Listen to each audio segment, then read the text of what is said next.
എറണാകുളം കലൂർ സ്റ്റേഡിയത്തിലെ ഗ്യാലറിയിൽ നിന്ന് വീണ് ഗുരുതരമായി പരുക്കേറ്റ ഉമാ തോമസ് എം.എൽ.എയുടെ ആരോഗ്യനിലയിൽ നേരിയ പുരോഗതി ഉണ്ടായതായി നമ്മൾ അറിഞ്ഞതാണ്. അതിൽ തലയിലെയും ശ്വാസകോശത്തിലെയും പരുക്കാണ് കൂടുതൽ ഫോക്കസ് ചെയ്തു വരുന്നത്. എങ്കിലും മാഡത്തിൻ്റെ മുഖത്തിൻ്റെ എല്ലുകൾക്ക് ഫ്രാക്ചർ സംഭവിച്ചിട്ടുണ്ട്. ഡോക്ടറുടെ വാക്കുകൾ കേട്ടു നോക്കാം. പക്ഷേ ഇപ്പോൾ മെയിനായിട്ട് നമ്മൾ നോക്കേണ്ടത് ബ്രെയിനിലുള്ളൊരു injury and lung injury and കുറച്ച് ഈ ഫേഷ്യൽ ബോണിലൊക്കെ കുറച്ച് ഫ്രാക്ചേഴ്സ് ഉണ്ട്, ചെറിയ ഫ്രാക്ചേഴ്സ് ഉണ്ട്. ഇതിൽ മുഖത്ത് ചില മിനി ഫ്രാക്ചറുകൾ ഉള്ളതായി പറയപ്പെടുന്നു. അത് മുകളിൽ കണ്ണിൻ്റെ താഴെയായിട്ടാണ് ഡോക്ടർ സൂചിപ്പിക്കുന്നത്. ഈ ഫോട്ടോ നോക്കിയാലും അപ്രകാരമാണ് മനസ്സിലാക്കാൻ കഴിയുന്നത്. അപ്പോൾ മുഖത്തെ ഈ ഫ്രാക്ചർ എങ്ങനെ സംഭവിക്കുന്നു, അതിൻ്റെ തീവ്രത, ലക്ഷണങ്ങൾ, ചികിത്സ ഇവയെല്ലാമാണ് ഈ വീഡിയോയിലൂടെ പറയാൻ ഉദ്ദേശിക്കുന്നത്. ഞാൻ ഡോക്ടർ സാറ, ഡെൻ്റൽ സർജനാണ്. Welcome to my channel. ഇതുപോലെ ഉയരങ്ങളിൽ നിന്ന് വീഴുമ്പോഴൊക്കെ ഒരുപാട് പരുക്കുകൾ നേരിടുമ്പോൾ ബ്രെയിൻ ഒഴികെയുള്ള ഭാഗങ്ങളിൽ ഏറ്റവും കൂടുതൽ ബാധിക്കുന്നത് മുഖത്താണ്. മുഖത്തിലെ ഒന്നോ അതിലധികമോ എല്ലുകൾക്ക് പൊട്ടലുണ്ടായാൽ അത് ഫേഷ്യൽ ഫ്രാക്ചേഴ്സായി കണക്കാക്കും. മുഖത്ത് തന്നെ ഏത് ഭാഗത്താണ് ഫ്രാക്ചർ എന്നതിനെ അടിസ്ഥാനപ്പെടുത്തി പല തരത്തിൽ ഫ്രാക്ചറുകളുണ്ട്. ആദ്യം തന്നെ മുഖത്തെ ഫ്രാക്ചറുകളിൽ ഏറ്റവും കോമണായി കാണപ്പെടുന്നത് മൂക്കിൻ്റെ എല്ലുകൾക്ക് പൊട്ടലുണ്ടാക്കുന്ന നെയ്സൽ ഫ്രാക്ചറാണ്. ചുണ്ടിൻ്റെയും കണ്ണിൻ്റെയും സമീപമുള്ള ബോണ് പൊട്ടുന്നതാണ് സൈഗോമാറ്റിക് ഫ്രാക്ചർ, അതായത് ചീക്ക് ബോൺ ഫ്രാക്ചർ. ഇനി കണ്ണിൻ്റെ സോക്കറ്റിന് ചുറ്റുമുണ്ടാകുന്ന പൊട്ടലാണ് ഓർബിറ്റൽ ഫ്രാക്ചർ. മുകളിലത്തെ താടിയലിൽ ഉണ്ടാകുന്ന മാക്സിലറി ഫ്രാക്ചറും താഴത്തെ താടിയലിൽ ഉണ്ടാകുന്ന മാൻഡിബുലർ ഫ്രാക്ചറും ഉണ്ട്. ഇവിടെ ഉമാ തോമസ് എം.എൽ.എയുടെ കാര്യത്തിൽ കണ്ണിന് താഴെ സൈഗോമാറ്റിക് ബോണിന് ഫ്രാക്ചർ ആയതോ മാക്സിലറി ഫ്രാക്ചർ ആയതോ ആയാണ് കാണപ്പെടുന്നത്. അത് ഈ ഫോട്ടോയുടെയും ഡോക്ടർ പറഞ്ഞതിൻ്റെയും അടിസ്ഥാനത്തിൽ മാത്രം എത്തുന്ന നിഗമനമാണ്. എന്നാൽ കൂടുതൽ പരുക്കുകൾ ഉണ്ടാകാനാണ് സാധ്യത.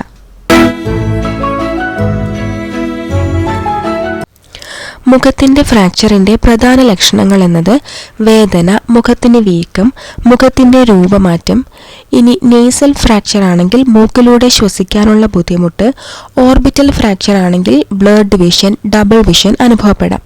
പിന്നെ നെർവ് ഡാമേജ് ഉണ്ടായാൽ മുഖത്ത് മരവിപ്പും, താടിയലിനാണ് ഫ്രാക്ചർ എങ്കിൽ സംസാരിക്കാനും ചവയ്ക്കാനും ബുദ്ധിമുട്ടുണ്ടാകും. ഏത് തരത്തിലാണ് ഫ്രാക്ചർ എന്ന് കണ്ടുപിടിക്കാനായി ഇനീഷ്യൽ ഇവാലുവേഷൻ നടത്തിയതിന് ശേഷം എക്സ്റേ, CT സ്കാൻ എല്ലാം എടുക്കേണ്ടതായി വരും.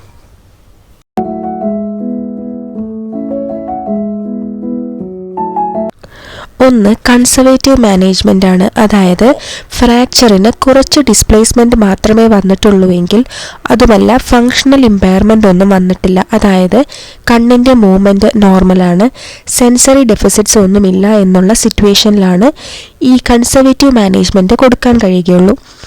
അത് സ്വെല്ലിംഗ് കുറയ്ക്കാൻ ഐസ് പാക്ക് വയ്ക്കുക, വേദനയ്ക്ക് മരുന്ന് കൊടുക്കുക, ഹെവി ആക്ടിവിറ്റീസ് അവോയ്ഡ് ചെയ്യുക, റെഗുലർ ഫോളോ അപ്പ് ചെയ്ത് മോണിറ്റർ ചെയ്യുക പോലെയുള്ളതാണ്.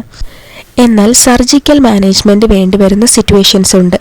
അതായത് കുറച്ചധികം തന്നെ ഫ്രാക്ചർ ഡിസ്പ്ലേസ് ആവുക, അല്ലെങ്കിൽ ആ സൈഗോമാറ്റിക് ബോണിന് ഡിപ്രഷൻ പോലെ ഉണ്ടാവുക, കോസ്മെറ്റിക് ഡിഫോമിറ്റി വരിക, കൂടാതെ കാഴ്ചയിലുള്ള ബുദ്ധിമുട്ട്, വായ തുറക്കാൻ ബുദ്ധിമുട്ട്, നെർവ് കംപ്രസ് ചെയ്ത് മരവിപ്പ് പോലെയുള്ള ഫങ്ഷണൽ ഇമ്പയർമെൻറ്റ് നടന്നിട്ടുണ്ടെങ്കിലെല്ലാമാണ് സർജറി ചെയ്യേണ്ടി വരിക.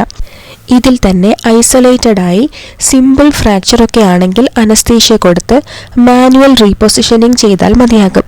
ഇതിനെ ക്ലോസ്ഡ് റിഡക്ഷൻ എന്നാണ് പറയുന്നത്.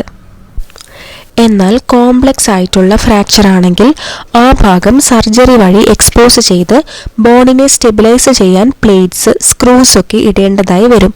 ഇനി ചില സമയങ്ങളിൽ കണ്ണിന് താഴെയുള്ള ഭാഗങ്ങൾ റിപ്പയർ ചെയ്യാൻ ആവശ്യമെങ്കിൽ ഇംപ്ലാന്റ്സ് ഇടേണ്ടതായും വരാറുണ്ട്. ഇനി സർജറി കഴിഞ്ഞാൽ എങ്ങനെയാണ് കെയർ ചെയ്യേണ്ടത് എന്ന് നോക്കാം. അതിനായി ഡോക്ടർ നിർദ്ദേശിച്ചിട്ടുള്ള മരുന്നുകൾ കൃത്യമായി എടുക്കണം. പിന്നെ മുഖത്തേക്കുള്ള ഇമ്പാക്റ്റ് ഒരുപാട് സ്ട്രെയിൻ ചെയ്യുന്ന തരത്തിലുള്ള ആക്ടിവിറ്റീസും അവോയ്ഡ് ചെയ്യുക. മാത്രമല്ല കോംപ്ലിക്കേഷൻസ് എന്തെങ്കിലും കാണുന്നുണ്ടോ എന്ന് മോണിറ്റർ ചെയ്യുകയും സ്കാനിങ് ആവശ്യമാണെങ്കിൽ റിപ്പീറ്റ് ചെയ്യേണ്ടതായും വരും.